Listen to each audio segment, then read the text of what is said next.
Bonjour tout le monde et bienvenue dans ce deuxième épisode d'Ender TV. Au sommaire de l'émission, nous aurons d'abord la rubrique Monstres et compagnie où Okami nous dira tout sur le zombie. Puis les chroniques du baron où Vlad Oberon et son assistante Anna Zombie vont vous présenter les différentes portes logiques. Et finalement, je vous présenterai de nouveaux exploits héroïques. Donc tout de suite, je laisse ma place à Okami.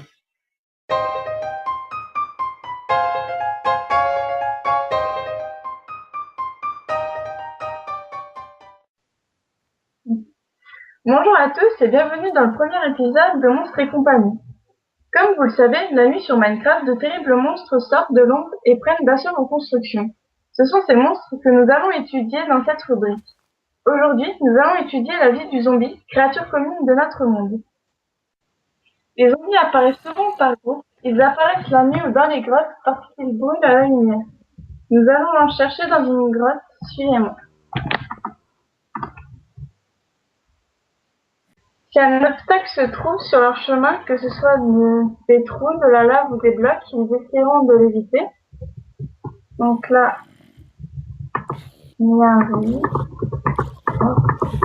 Par exemple, là, ils ont laissé de la chair de zombie, mais parfois ils peuvent laisser des outils en fer, ou même parfois des outils déjà enchantés.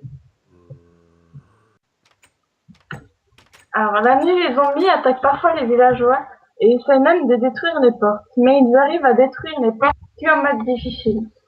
Justement, la nuit tombe, allons voir si des zombies rôdent.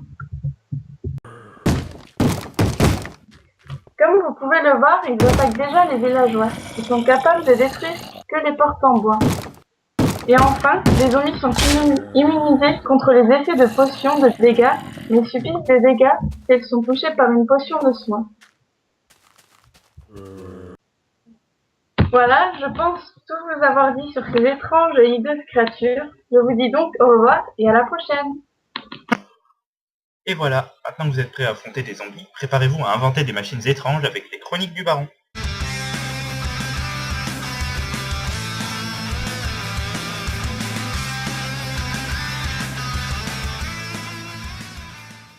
Bonsoir et re-bienvenue dans cette chronique de la nature Redstone, deuxième du nom, où je vais introduire la notion de porte logique servant à imposer des conditions de vos circuits. Mais avant, je vais revenir brièvement sur les points d'entrée et de sortie. La torche a en effet 5 points de sortie, mais seul le point de sortie en haut peut allumer un bloc. Les autres points de sortie ne peuvent activer que de la redstone ou un objet liable. Un objet liable est un objet qui, sous effet de l'énergie redstonique, s'active comme voici.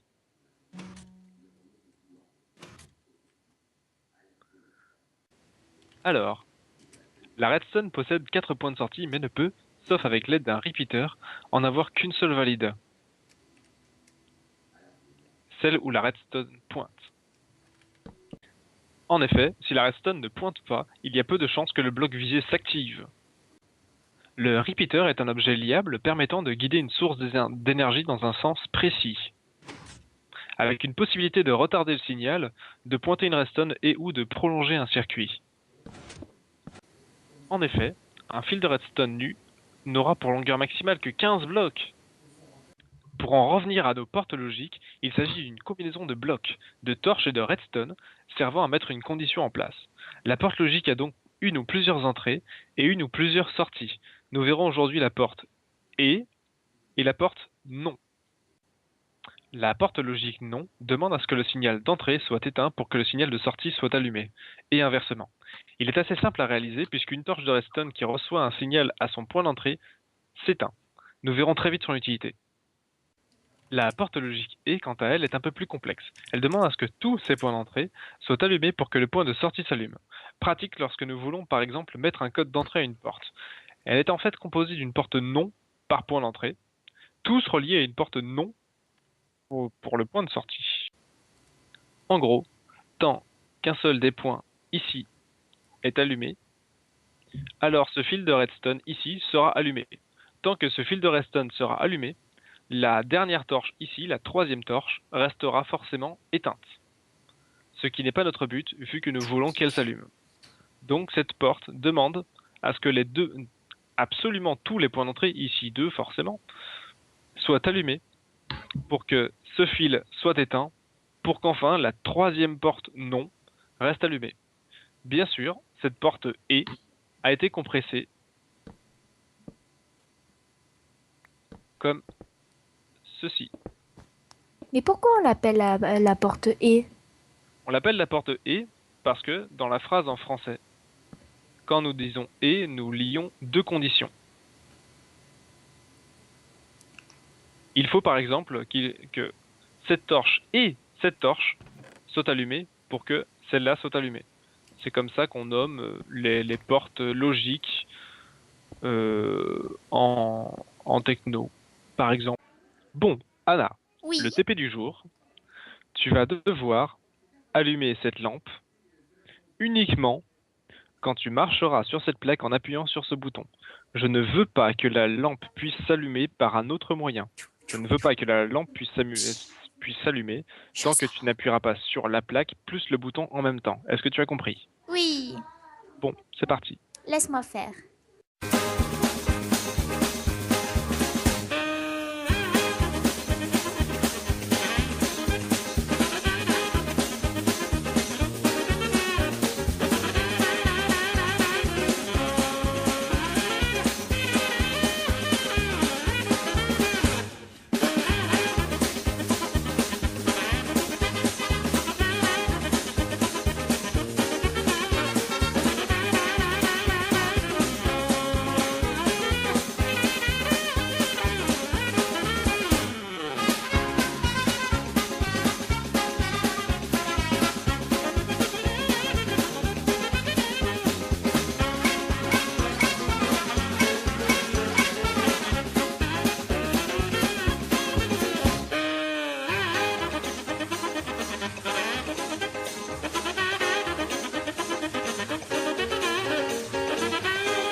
Voilà, et ce sera tout pour aujourd'hui. Je suis trop forte.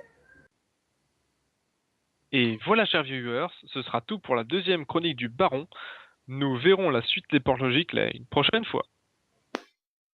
C'était donc les chroniques du Baron. Maintenant, place à la star. Il est temps que je change de plateau pour vous présenter Exploit héroïque.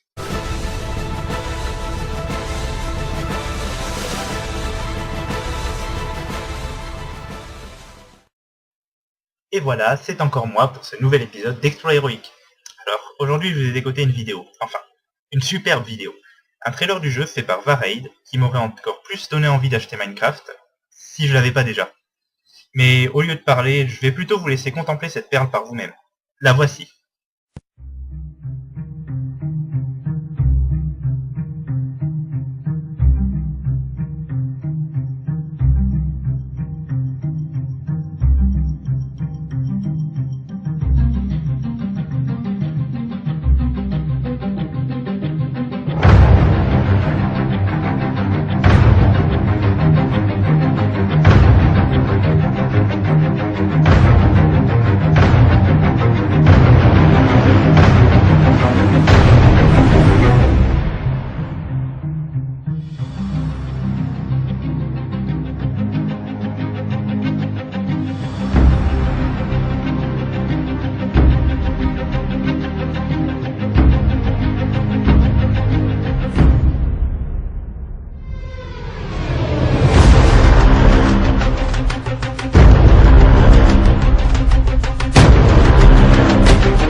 Voilà, vous pouvez maintenant mourir l'esprit tranquille.